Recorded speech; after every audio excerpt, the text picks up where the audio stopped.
আচ্ছা, আমরা তাহলে একটা নতুন ক্লাস শুরু করতে যাচ্ছি। যে আমাদের এটা ফার্স্ট সেমিস্টারের ফিজিক্যাল কেমিস্ট্রির যেটা তোদের CC2 paper, course 2 paper, CC2 course 2 same 1, তার আমরা থার্মোডাইনামিক্স এই পার্টটা শুরু করতে যাচ্ছি। থার্মোডাইনামিক্স। এখন এই থার্মোডাইনামিক্স এই টার্মটা তোরা বাংলাতে পড়েছিস যে তাপগতিবিদ্যা, উচ্চ মাধ্যমিকে এইটাকে পড়েছিস তাপগতিবিদ্যা। তাহলে আমরা এইটাকে যদি একটু ল্যাঙ্গুয়েজটাকে নিয়ে কথা বলি, তাহলে দুটো টার্ম আসবে, একটা হচ্ছে থার্মো প্লাস একটা হচ্ছে ডায়নামিক্স। একটা হচ্ছে থার্মো, একটা হচ্ছে ডায়নামিক্স। ডায়নামিক্স মানে কি? মানে নট স্ট্যাটিক। স্ট্যাটিক মানে হচ্ছে স্থিরাবস্থা। স্থিরাবস্থার উল্টো মানে গতিশীল অবস্থাকেই বলা হয় ডায়নামিক্স। কার ডায়নামিক্স? না থার্মো। থার্মো মানে কি? তাপ। তাহলে সায়েন্সের যে ফিল্ডে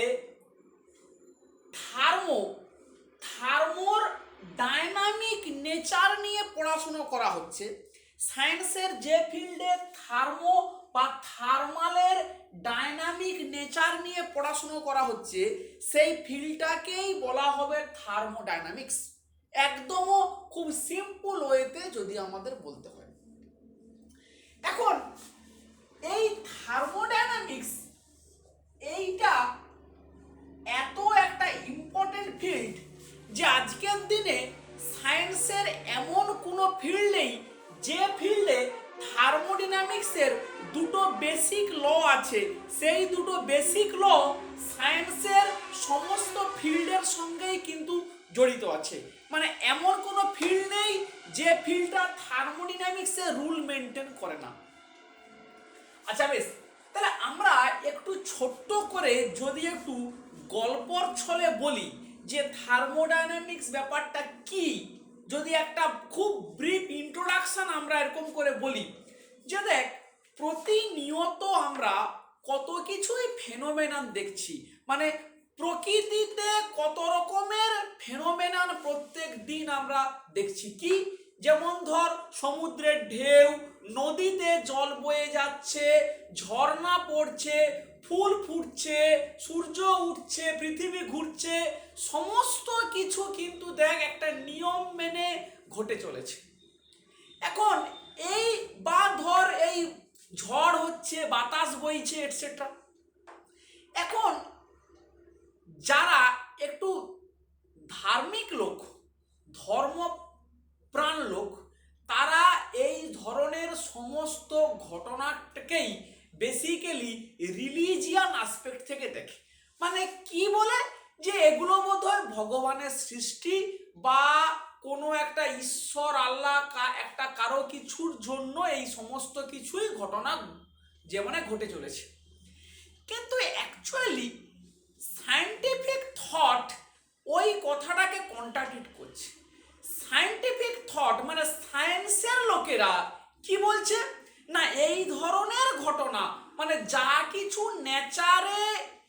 নেচারে ঘটছে, আমরা যাকে বলছি ন্যাচারালি অকারিং প্রসেস, সমস্ত কিছুর পেছনে একটা এনার্জির ট্রান্সফরমেশন আছে। এনার্জি ট্রান্সফরমেশন মানে তোরা যেটাকে নিচু ক্লাসে শক্তির কনভার্সন বা শক্তির নিত্যতা সূত্রে পড়েছিস। তাহলে সমস্ত ফেনোমেননের পেছনে কি বলা হলো না, সায়েন্টিস্টরা বলছেন যে এর পেছনে কোনো কিছু নিয়ম মেনে হয় এবং সেই নিয়মগুলোর পেছনে বেসিক্যালি শক্তি বা এনার্জির কনভার্সন দায়ী। তো এই এনার্জির কনভার্সনটা কিভাবে হবে না, সেই জিনিসটাই আমরা এই চ্যাপ্টারে পড়ব। যে দুটো টার্ম, একটা হচ্ছে মাস, অন্য একটা টার্ম হচ্ছে গিয়ে তোর এনার্জি। এই মাস আর এনার্জি এদের মধ্যে একটা রিলেশনশিপ আছে। এদের একটা ইন্টার কনভার্সন আছে, মানে মাস এনার্জিতে কনভার্ট হতে পারে, এনার্জি আবার মাসে কনভার্ট হতে পারে। এই কথাটা তোরা নিশ্চয়ই কেউ কেউ বিখ্যাত অ্যালবার্ট আইনস্টাইনের একটা সূত্র থেকে পড়েছিস। তাহলে আমরা থার্মোডাইনামিক্স চ্যাপ্টারে বেসিক্যালি কি পড়ব না মাস এবং এনার্জির নিত্যতা সূত্র পড়ব, এদের কনজারভেশন পড়ব, এদের ইন্টার কনভার্সন পড়ব, কার মাস এবং এনার্জি, এই দুটো জিনিসের। প্রথম যে কথাটা একদম ক্লিয়ার করতে হবে যে থার্মোডাইনামিক্স এ কিন্তু ম্যাক্রোস্কোপিক ওয়ার্ল্ডের ক্ষেত্রেই ধরা হয়, মানে ম্যাক্রোস্কোপিক ওয়ার্ল্ডের ফেনোমেননকে এক্সপ্লেন করতেই আমরা থার্মোডাইনামিক্স অ্যাপ্লাই করব, মাইক্রোস্কোপিক ওয়ার্ল্ডের জন্য নয়। মানে ম্যাক্রোস্কোপিক মানে যদি বলিস হয়তো কেউ ভাবছিস যে ম্যাক্রোস্কোপিক ব্যাপারটা কি না, ম্যাক্রোস্কোপিককে বুঝতে গেলে তাহলে আগে জানতে হবে মাইক্রোস্কোপিক কি। মাইক্রোস্কোপিক মানে যাকে খালি চোখে দেখা যায় না, মাইক্রোস্কোপের সাহায্যে দেখতে হয়। তাহলে কোনো অ্যাটম বা মলিকুলকে কিন্তু খালি চোখে দেখা যায় না, তাকে মাইক্রোস্কোপের সাহায্যে দেখতে হয়।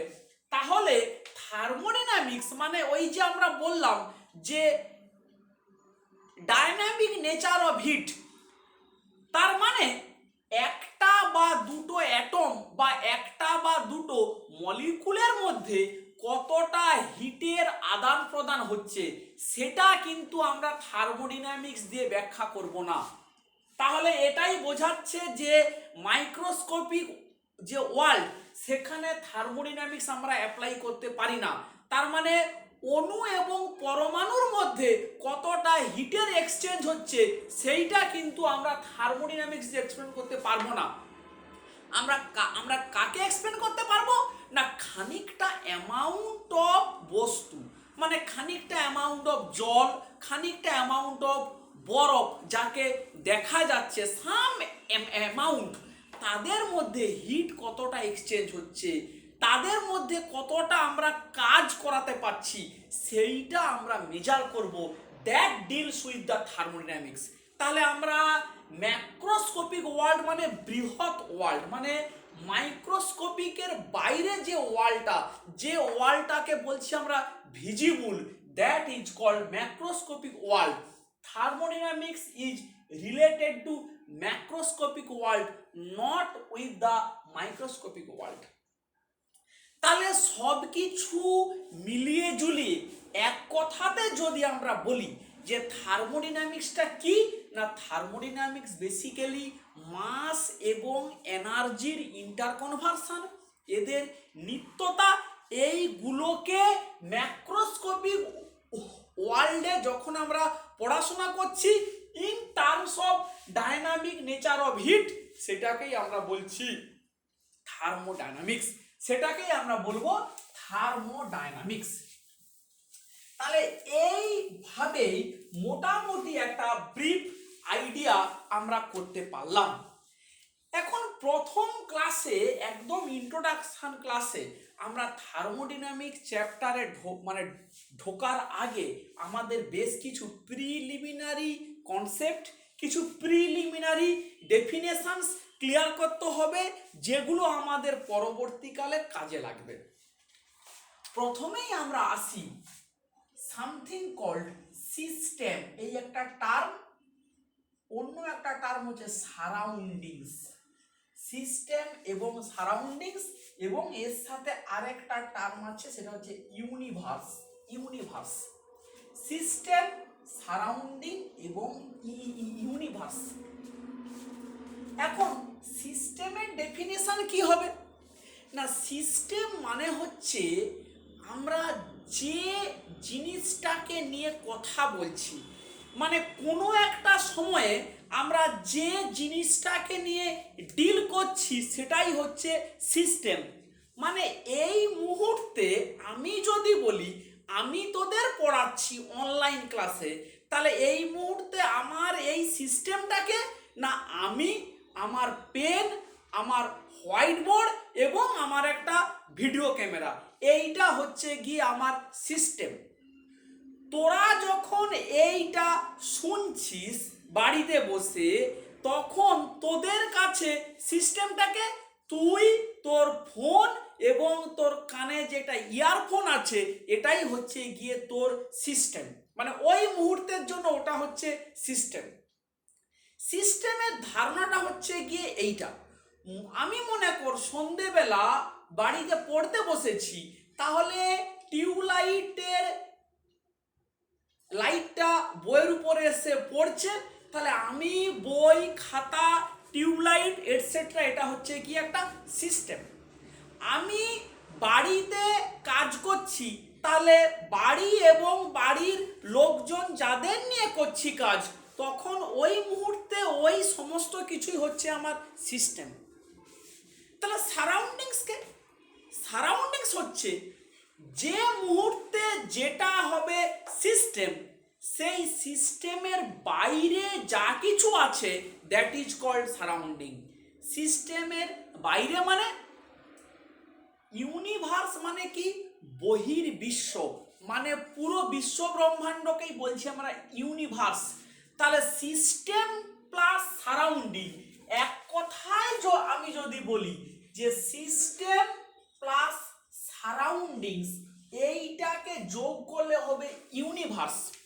তাহলে যে মুহূর্তে যেটা আমাদের ডিসকাশনের মধ্যে আসছে সেটা যদি হয় সিস্টেম, সেইটুকু পার্টকে বাদ দিয়ে ইউনিভার্সের বাকি সমস্ত কিন্তু হচ্ছে গিয়ে সারাউন্ডিংস। এইটা হচ্ছে গিয়ে কনসেপ্ট, সিস্টেম, সারাউন্ডিং এবং ইউনিভার্স। কিন্তু অ্যাকচুয়ালি এখন খানিকটা এই কনসেপ্টের মডিফিকেশন হয়েছে। কি মডিফিকেশন হয়েছে না, সারাউন্ডিং এর মডিফিকেশন একটু অন্যরকম ভাবে এখন দেওয়া হয়। কিরকম ভাবে? ধর একটা টিউবলাইট জ্বলছে, তাহলে টিউবলাইটটা আলো দিচ্ছে, তাহলে ওই মুহূর্তের জন্য যদি আমি বলি সিস্টেমটা হচ্ছে টিউবলাইট, তাহলে সারাউন্ডিংটা হচ্ছে অ্যাকচুয়ালি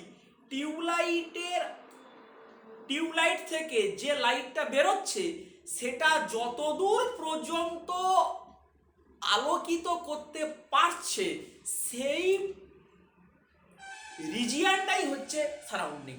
মানে সারাউন্ডিং এর একটু মডিফাইড ডেফিনেশন, যে হোল সমস্ত গিয়ে তো ইউনিভার্স থেকে সিস্টেমটাকে বাদ দিলে যতটা পড়ে থাকে ততটাকে না বলে আমরা এরকম করে বলতে পারি যে সিস্টেমের এফেক্টটা যতদূর পর্যন্ত বিস্তৃত ততটাকে আমরা বলতে পারি সারাউন্ডিং।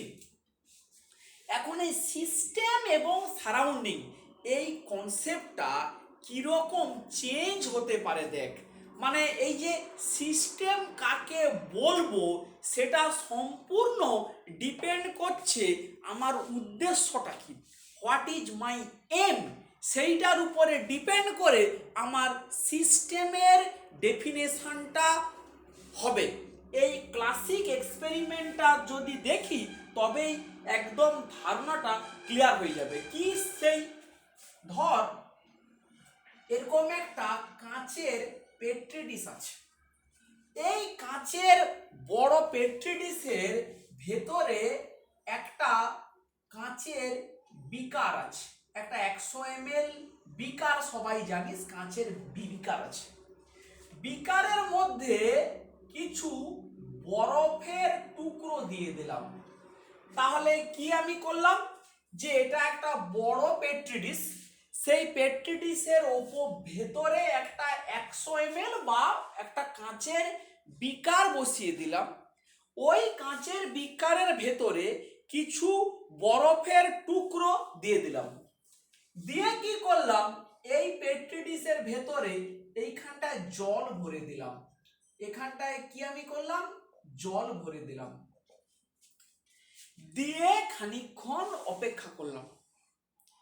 কি অবজারভেশন হবে ভালো করে বোঝার চেষ্টা করো। অবজারভেশনটা কি হবে না এই বিকারের ভেতরের বরফটা আস্তে আস্তে গলে যাবে, এটা একটা। 2 নম্বর কি হবে না পেট্রি ডিশের ভেতরে যে জল আছে সেই জলের টেম্পারেচারটা কমে যাবে, মানে এই জলটা ঠান্ডা হয়ে যাবে। তাহলে দুটো ঘটনা নিশ্চয়ই ঘটবে, বুঝতে পারছিস। বিকারের ভেতরে যে বরফ আছে সেই বরফটা গলে যাবে, পেট্রি ডিশের মধ্যে যে জল আছে সেটা ঠান্ডা হয়ে যাবে। এবারে শুন, আমার উদ্দেশ্য যদি হয় বরফটাকে গলানো, to melt the cube of the ice, তখন আমি বলবো এই বিকার সহ ভেতরের বরফটা হচ্ছে গিয়ে সিস্টেম, আর পেট্রি ডিশের জলটা হবে গিয়ে আমার সারাউন্ডিং। তাহলে কি বলছি, আমার উদ্দেশ্য যদি হয় বরফটাকে গলানো, তখন বিকার সহ ভেতরের বরফটা হচ্ছে সিস্টেম, আর পেট্রি ডিশের জলটা হচ্ছে গিয়ে সারাউন্ডিং। কিন্তু কেউ যদি বলে যে না আমার উদ্দেশ্যটা কি না পেট্রি ডিশের জলটাকে ঠান্ডা করব, ভালো করে শোন কি সুন্দর এক্সাম্পল। আমার উদ্দেশ্য পেট্রি ডিশের জলটাকে ঠান্ডা করব, এই রকম একটা বরফ ভর্তি বিকার ভেতরে ঢুকিয়ে দিই। আমরা করতেই পারি যে একটা জলের ভেতরে একটা বরফ ভর্তি বিকার বসিয়ে দিলে জলটা ঠান্ডা হবে। তাহলে আমার উদ্দেশ্যটা কি না জলটাকে ঠান্ডা করা। তখন আমি বলবো যে পেট্রি ডিশের জলটা হবে গিয়ে সিস্টেম, আর এই বিকারের ভেতরের বরফটা হবে গিয়ে সারাউন্ডিং।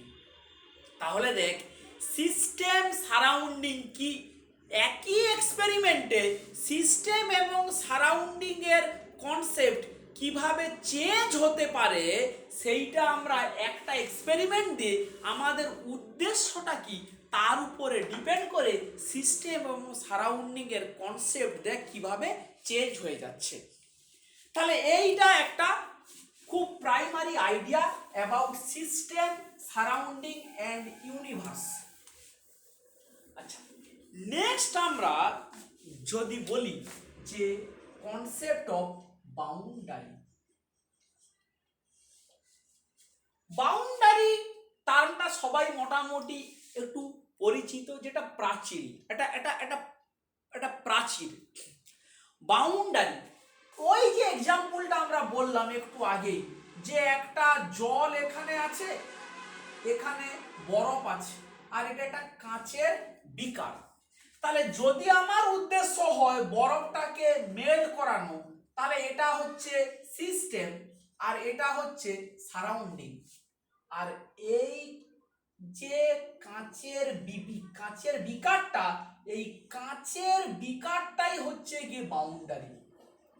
মানে যে জিনিস সিস্টেম এবং সারাউন্ডিং এর মাঝখানে আছে, যে জিনিস সিস্টেম এবং সারাউন্ডিং এর মাঝে আছে তাকে বলা হয় বাউন্ডারি।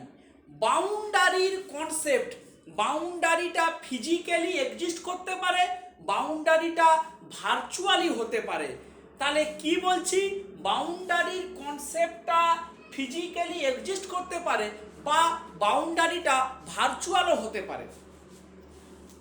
বাউন্ডারিকে বেসিক্যালি দুটো ভাগে ভাগ করা যায়।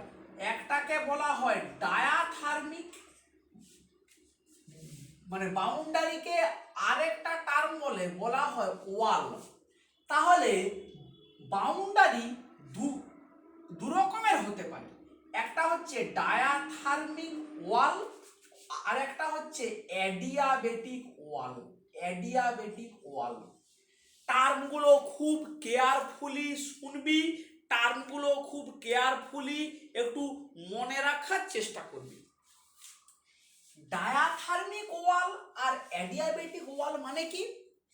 ডায়াথার্মিক ওয়াল মানে হচ্ছে যে বাউন্ডারি সিস্টেম এবং সারাউন্ডিং এর মধ্যে এনার্জি ট্রান্সফার করতে পারে। সিস্টেম এবং সারাউন্ডিং এর মধ্যে এনার্জি ট্রান্সফার করতে পারে।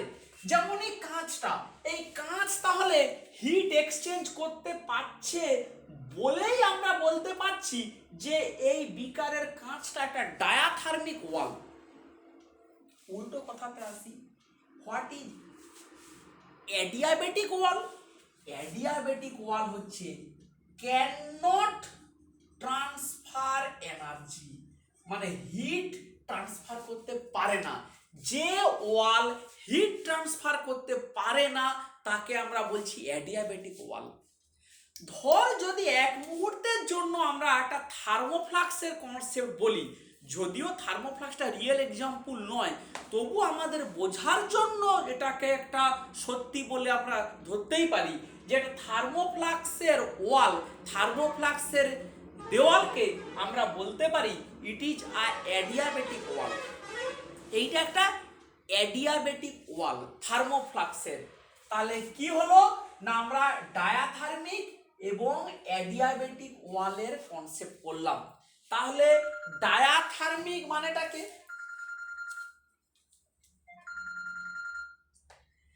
ডায়াথার্মিক মানে হচ্ছে যে এনার্জি ট্রান্সফার করতে পারে, অ্যাডিয়াবেটিক মানে হচ্ছে যে এনার্জি ট্রান্সফার করতে পারে। এইটা হচ্ছে গিয়ে ওয়ালের কনসেপ্ট। আচ্ছা, এবারে দেখ সিস্টেম। এই যে আমরা সিস্টেমের কথা বললাম, সিস্টেমকে তিন ভাগে ভাগ করা যায়। একটা হচ্ছে ওপেন সিস্টেম, একটা হচ্ছে ক্লোজ সিস্টেম, একটা হচ্ছে আইসোলেটেড সিস্টেম। কি বলছি আমরা? একটা ওপেন সিস্টেম, একটা ক্লোজ সিস্টেম আর একটা আইসোলেটেড সিস্টেম। এই প্রিলিমিনারি জিনিসগুলো খাতা তৈরি করবি, খাতাতে একদম প্রথম থেকে সুন্দর করে লিখে লিখে তৈরি করে রাখবি, তাহলে আর পরে প্রবলেম হবে না। খাতাতে লেখা অভ্যেস করবি, ঠিক আছে? তো শুধু ওই নোটের আশায় বসে থাকবি না যে কোথায় কোথা থেকে জেরক্স পাবি। সেই মানে জেরক্স উল্টানো আর নিজের খাতায় লেখার মধ্যে কিন্তু বিশাল পার্থক্য আছে। সিস্টেম কত ধরনের হতে পারে? তিন ধরনের: ওপেন সিস্টেম, ক্লোজ সিস্টেম এবং আইসোলেটেড সিস্টেম। ওপেন সিস্টেমের ডেফিনেশন কি? যে সিস্টেম সারাউন্ডিং এর সঙ্গে মাস এবং এনার্জি ট্রান্সফার করতে পারে বা এক্সচেঞ্জ করতে পারে, that system will called open system, which can exchange or which can transfer both mass and energy with the surroundings. That system is called open system. Open সিস্টেমের সব থেকে ভালো এক্সাম্পল হচ্ছে আমরা, মানে হিউম্যান বিং, আমরা মানুষ। আমি যদি নিজেকে একটা সিস্টেম মনে করি, তাহলে আমি দেখ সারাউন্ডিং মানে প্রকৃতির সঙ্গে অবশ্যই হিট বা শক্তি ট্রান্সফার করছি, কারণ হিট নিচ্ছি, হিট ছাড়ছি। মাস ট্রান্সফার করছি, আমি খাচ্ছি, খাওয়া মানে কি সারাউন্ডিং থেকে কিছুটা জিনিস খাচ্ছি। আবার মনে কর তোর মানে নিঃশ্বাস ছাড়ছি, তাহলে এটাও কি আমি একটা প্রকৃতিতে খানিকটা অ্যামাউন্ট অফ জিনিস ছেড়ে দিচ্ছি। ঘাম বেরিয়ে যাচ্ছে শরীর থেকে এটসেট্রা, তাহলে সবই কিন্তু আমি দেখ নেচারের সঙ্গে মাস এবং শক্তি দুটোই আমি কিন্তু ট্রান্সফার করছি। ফলে আমরা বা যে কোনো জীবজন্তু সবাই কিন্তু best example of an open system, যারা সারাউন্ডিং এর সঙ্গে মাস এবং এনার্জি দুটোই এক্সচেঞ্জ করে। They are called open system. Close সিস্টেমকে না, যারা মাস ট্রান্সফার করতে পারে না, মাস ট্রান্সফার করতে পারে না কিন্তু এনার্জি ট্রান্সফার করতে পারে। মাস ট্রান্সফার করতে পারে না কিন্তু এনার্জি ট্রান্সফার করতে পারে, that is called a close system. তাহলে আমরা যদি একটু এর সঙ্গে একটা কথাকে যোগ করে দিই, ক্লোজ সিস্টেমের সঙ্গে নিশ্চয়ই বলতে পারিস যে একটা ডায়াথার্মিক ওয়ালের কনসেপ্ট আসছে। মানে close system must have a diathermic wall, because this wall means diathermic wall can pass energy can not pass mass, তার মানে ক্লোজ সিস্টেমের সঙ্গে অ্যাসোসিয়েটেড যে বাউন্ডারি বা wall, that should be a diathermic wall. Isolated system কি না, যে system surrounding এর সঙ্গে মাস ট্রান্সফারও করতে পারে না, এনার্জি ট্রান্সফারও করতে পারে না, they are called isolated system. Obviously নিশ্চয়ই এতক্ষণে বুঝতে পারছিস যে আইসোলেটেড সিস্টেম মানেই ওর সঙ্গে একটা অ্যাডিয়াবেটিক ওয়ালের কনসেপ্ট থাকবে, মানে there must be a adiabatic wall associated with isolated system. তার মানে আমরা কি পড়লাম, সিস্টেম এবং সারাউন্ডিং এর কনসেপ্ট পড়লাম, বাউন্ডারির কনসেপ্ট পড়লাম, সিস্টেম কত ধরনের হয় পড়লাম, বাউন্ডারি কত ধরনের হয় পড়লাম, এইগুলো আমরা পড়লাম। আচ্ছা, নেক্সট দেখ আমরা পড়ব প্রসেস। নেক্সট আমরা পড়ব প্রসেস মানে থার্মোডাইনামিক প্রসেস। মেইনলি দুটো প্রসেসের কথা বলবো, আরো অনেক আছে।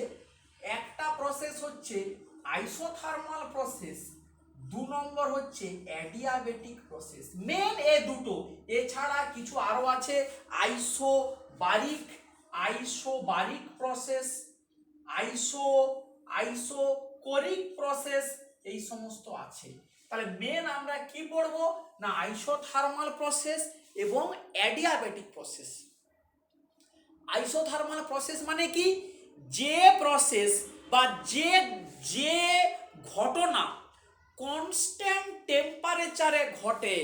খুব ইন্টারেস্টিং এই কনসেপ্ট, সব সময় লাগবে। Isothermal adiabatic, isothermal adiabatic, thermodynamics ক্লাসে প্রত্যেক দিন কয়েকশো বার করে এই টার্মগুলো আসবে। তাহলে আইসোথার্মাল প্রসেস মানে অ্যাট কনস্ট্যান্ট টেম্পারেচার, মানে আইসোথার্মাল প্রসেস মানে তখন সিস্টেমের টেম্পারেচারটা থাকবে কনস্ট্যান্ট।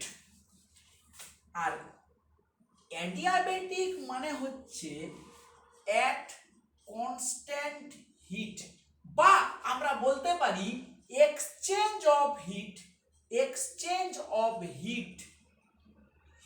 সমান 0।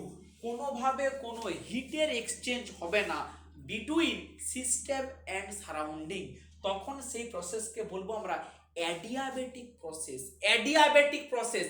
হিট এক্সচেঞ্জ হচ্ছে না। যে প্রসেসে যে তোর মনে করে একটা সিস্টেমের মধ্যে কিছু একটা কাজ হচ্ছে, সেই কাজের জন্য সারাউন্ডিং আর সিস্টেমের মধ্যে কোনো হিট ট্রান্সফার হবে না। হিট ট্রান্সফার মানে কি, মানে এনার্জি ট্রান্সফার হবে না। তার মানে যদি না ট্রান্সফার হয় তখন নিশ্চয়ই আমরা বলবো ওখানে একটা অ্যাডিয়াবেটিক ওয়াল আছে। মাস ট্রান্সফারে কোনো কোশ্চেন নেই, কারণ আমরা একটু পরেই বুঝবো যে mass is also another form of energy. তাহলে মাস ট্রান্সফারও হবে না, এনার্জি ট্রান্সফারও হবে না। তার মানে ওই প্রসেসটা অ্যাডিয়াবেটিক প্রসেস, নিশ্চয়ই ওখানে একটা অ্যাডিয়াবেটিক ওয়াল আছে, আর কনস্ট্যান্ট টেম্পারেচার মানে সিস্টেমের ভেতরে কিছু একটা হচ্ছে, কিছু হওয়ার জন্য নিশ্চয়ই তাপ দিতে হবে, তার মানে হিট ফ্লোটা হবে। তার মানে সেই সিস্টেমের টেম্পারেচারটা কনস্ট্যান্ট থাকবে, কারণ বাইরে থেকে হিট আসা যাওয়া করবে। তাহলে এইটাকেই বলা হবে আইসোথার্মাল সিস্টেম। এইটা নিয়ে আমরা পরের দিন আবার ডিটেলসে কথা বলবো যে what do you understand by isothermal এবং অ্যাডিয়াবেটিক। ধীরে ধীরে এই কনসেপ্টগুলো তোদের কাছে আরো ক্লিয়ার হবে। এরপরে আমরা যে কথাতে আসবো, something called state function and something called path function. এই দুটোর কথা আমাদের একটু বুঝতে হবে। স্টেট ফাংশন কি আর পাথ ফাংশন কি? ফাংশন মানে হচ্ছে যে সিস্টেমের ভ্যারিয়েবল, মানে একটা সিস্টেম, মানে একটা ঘরে বসে পড়ছিস, তাহলে সেই ঘরের একটা টেম্পারেচার আছে, প্রেসার আছে, এটসেট্রা, সেখানে একটা বাতাসের ফ্লো আছে, সব কিছু all are called function. State function কি আর পাথ ফাংশন কি, এ দুটোর বিশাল বিশাল ব্যাপ্তি। আপাতত ইন্ট্রোডাকশন ক্লাসে শুধু এটুকুই জেনে রাখ যে মনে কর আমি কাজ করব, তাহলে একটা জায়গা থেকে এই জায়গাটাতে আমি মনে কর যাব, তাহলে এখান থেকে এখানে যাওয়ার জন্য আমাকে যদি কিছুটা কাজ করতে হয়, তাহলে এখান থেকে সোজা গেলে যতটা কাজ করতে পারবো, আমি যদি এখান থেকে ঘুরে ঘুরে যাই এই জায়গাটাতে, তাহলে আমাকে নিশ্চয়ই অনেক বেশি কাজ করতে হবে, অনেক বেশি কাজ করতে হবে। তাহলে কাজ করাটা যদি একটা ফাংশন হয়, যদি কাজ করাটা একটা ফাংশন হয়, তাহলে তাকেই সেইটা এই পাথওয়ে ডিপেন্ডেন্ট, মানে কোন পথে যাচ্ছি, তাই কাজ করাটাকে বলবো পাথ ফাংশন, মানে it is depend upon path. State function কি, খুব সুন্দর একটা এক্সাম্পল যদি এরকম করে বলি যে দেখ, আমরা সবাই জানি যে কোনো একটা বস্তু, মনে কর এই পেনটা মাটি থেকে এতটা উঁচুতে আছে, তাহলে এর পোটেনশিয়াল এনার্জি কত না, আমরা জানি এর পোটেনশিয়াল এনার্জি হবে mgh। তোরা এটা উচ্চ মাধ্যমিকে যে মানে শিখেছিস, যদি এই পেনটার মাস হয় m, তাহলে এর h উচ্চতায় থাকলে হবে mgh। এবারে মাটি থেকে এই যে h উচ্চতাটা, মনে কর মাটিতে আছে h0, কোনো পোটেনশিয়াল এনার্জি নেই।